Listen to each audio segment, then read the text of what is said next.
Hey legends, welcome along to Hellmouth Hotline. I am your host, Rodney Stewart. Haven't used this mixer deck for a while, so please forgive me if the introduction music was a little bit too loud. I can't recall the settings. It's been a while, obviously, since I've uploaded an episode to this channel, but we'll check it out once this recording's finished and we'll make the necessary changes for the next episode. We're getting into paranormal activity, the ghost dimension, and straight off the bat, this movie here, bit of a letdown for me, in all fairness. If you see the cover art for the movie itself, the ghost dimension, it shows a young girl standing on her bed, and there's like a doorway in the wall above the bed, and you can see it, travelling away off into the distance, and two figures at the far side of it. So you're thinking the title, Ghost Dimension, and you're thinking there could be a hell of a lot of good stuff coming from this movie, and definitely what that visual brought to mind for me before watching the movie really wasn't what I was expecting it to be, but it is what it is. I feel that there could have been a bit more of a potential with that side of things that didn't really work out in this film. So it was a reasonable success. It was initially announced and promoted as the final film in the series, although there was another one came after it, but it was a $10 million budget and it grossed over 78 million worldwide, so very much a success. But whenever you get to this stage in the paranormal activity movies, the critics were right. Most of the scares and stuff that made the movies, one of a kind, is kind of worn out at this point. And what the film does suffer from really is the fact that in this one here, they try to show you more of the ghost dimension. That's really what the title is. They've got to the point now where they want to show you more than previous films, more or less. Just like, put it this way, Jaws is a very, very scary film. It lives in the mind of a lot of people because of what you don't see more than what you do see. And when it comes to horror, sometimes what the mind makes up is far scarier than anything you can put on the screen. So I think that's where the film kind of, don't want to say derailed itself, but it definitely didn't help itself. So as far as the plot of the movie goes, it begins in 1988. It shows the last scene from Paranormal Activity 3, where the young Katie and Christy watch their mother's boyfriend getting killed by the mysterious force that is Toby. The grandmother, Lois, then takes the girls away, as you see at the end of that movie. But in this version of it, they're taken to this man that starts talking to the girls about Toby and how they're important to Toby's plan. We continue on in 2013 when this new family, Ryan, his wife Emily, and their 6-year-old daughter Leila, are about to celebrate Christmas. Ryan's brother Mike turns up to stay with them after breaking up with a girlfriend in Chicago. Ryan and Emily's friend Skylar notices that Leila is talking to an imaginary friend named Toby, so we're starting to get that familiar side of things here with the imaginary friend. Mike then discovers a box of old videotapes dating from 1988 to 1992 and a very large video camera. The tapes show young Christy and Katie living with their mother Julie and the boyfriend Dennis in 1988, while other videos are from 1992. They record activities in Lois's house. It was the old grandmother where the girls practice supernatural abilities with this mysterious man we seen at the beginning of the film, kind of training them to do this, that and the other. Ryan and Mike notice that some of the videos, the girls are somehow aware of them in present day and their home in 2013, sorry.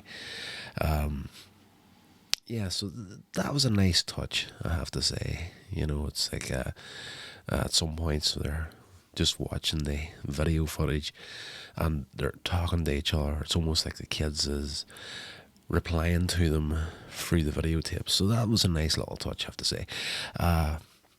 Ryan then notices that the big camera they got picks up spiritual beings, and he decides to record continuously in the house and captures a number of paranormal activity events.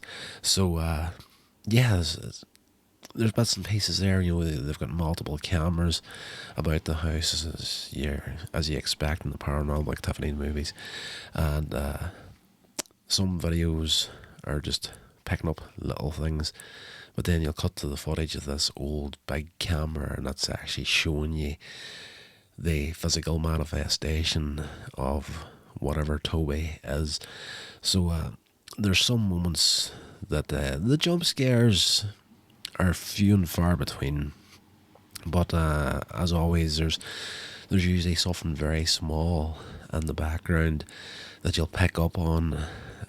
Maybe in a second watch, maybe you didn't get it the first time, but you know, little things I got there that I enjoyed from the first movies was the little pieces that were just about there and no more. So you get that, and let's just say the normal recordings in the movie, but then you know that you cut to that camera that has the full on spiritual activity, and kind of takes away from the other side of it. You know, just that subtle side of the scare was better than the full on visual, really, in my mind. And again, to use the Jaws analogy, the reason why people have such a love for that movie is because it was the setup more than what you were actually seeing for the majority of the movie that actually made the movie what it was. And again, what your mind can make up is more than what your head is ever going to do for you. So yeah, we continue on with this, watching the tapes and whatnot. There's one or two jump scares in the movie. It's grand, no problem. Ryan and Emily discover that their house is built on the same property that Kitty and Christy used to live on before the girls' house had burned down in 1992. They also realise that the grown-up Kitty was masquerading as a real estate agent that sold them the house, which was built by the coven of witches called the Midwives. Yeah, so Emily and Ryan, they then call a priest named Father Todd. The little girl, Layla, attacks him. The brother, Ryan, starts researching the cult and realises that the coven killed a family in Nevada related to a boy named Hunter. This would be the events of Paranormal Activity 4. He was born on the 6th of June 2005, which is the 6th day of the 6th month of the 6th year of the new century. The same birthday as the little girl, Layla. One of the tapes also shows Hunter in 1992, despite the fact that he had not been born until 2005. We also discover that the little girl's blood is needed to finish Toby's transformation into a physical being. One night, Leela opens a doorway into another time and location.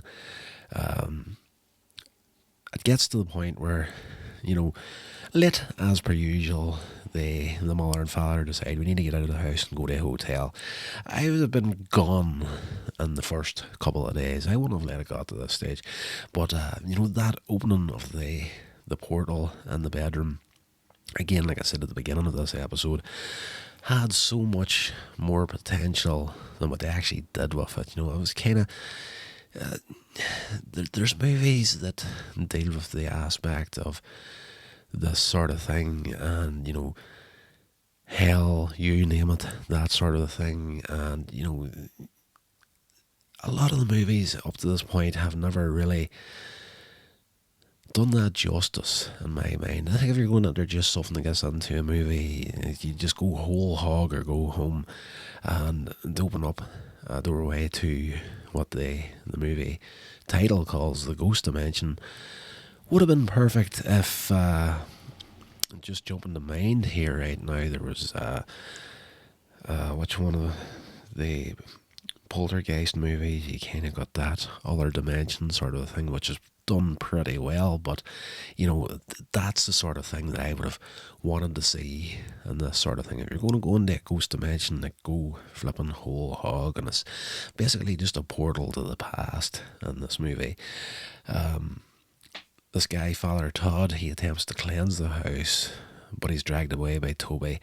I'm really jumping over a lot of the setup to this here. They've worked out of a way to trap the demon and cleanse him, send him back to hell, sort of a thing. So there's this certain point in the room they have to get him into, in the living room, and then the priest is going to do whatever he needs to do to exorcise the demon. But I think they're doing good. They're on track. Seems to be going the way they want it to go, until Father Todd is dragged away. Ryan manages to trap the demon on a white sheet and finishes the prayer or whatever Father Todd was trying to do. Layla returns to normal. She's been sort of like doing the whole possessed thing. However, Skylar, the friend of the mother, vomits blood all over Mike, and the blood burns him, killing the two of them. Ryan is impaled by the demon at this point, while he's running away with Emily. Layla sprints into the portal in her room.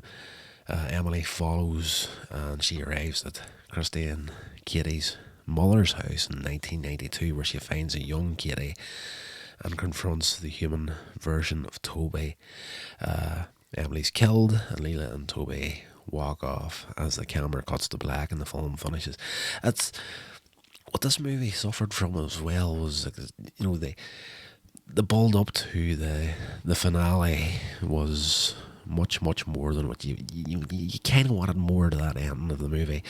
So one of the other movies in the Paranormal Activity series, I think it might have been the one before this, or maybe the one before that, I can't recall, but there was, if you go back into my back catalogue and listen to a few of those podcast episodes on Paranormal Activity, I had said that a lot of the build up to this movie was kind of everything you were expecting, and then whenever you get to the finale and everything goes pear-shaped, as it tends to do, you want a wee bit more. You want it to be more dragged out. There was one of those movies where everything just was wrapped up in the matter of 2 minutes or something like that, and this movie is pretty much like that as well. And again, at the end of the movie, this demon, Toby, whoever he is, finally gets his human body, and you see him walking off with the kid with him. And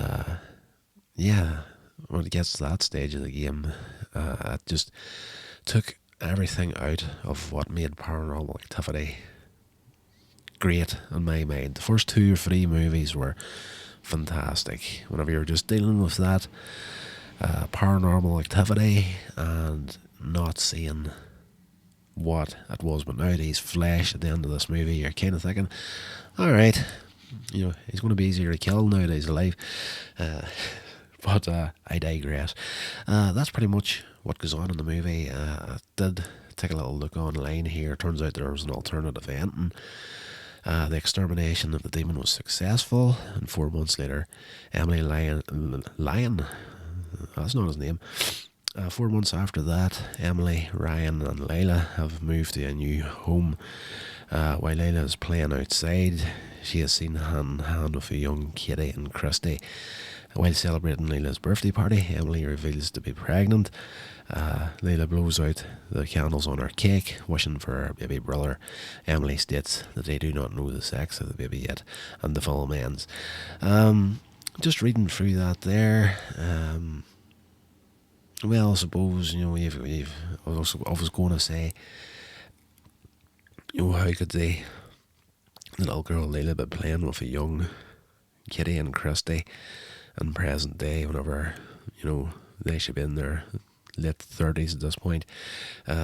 Obviously, if there's a doorway to a different time and place, the doorway can go both ways.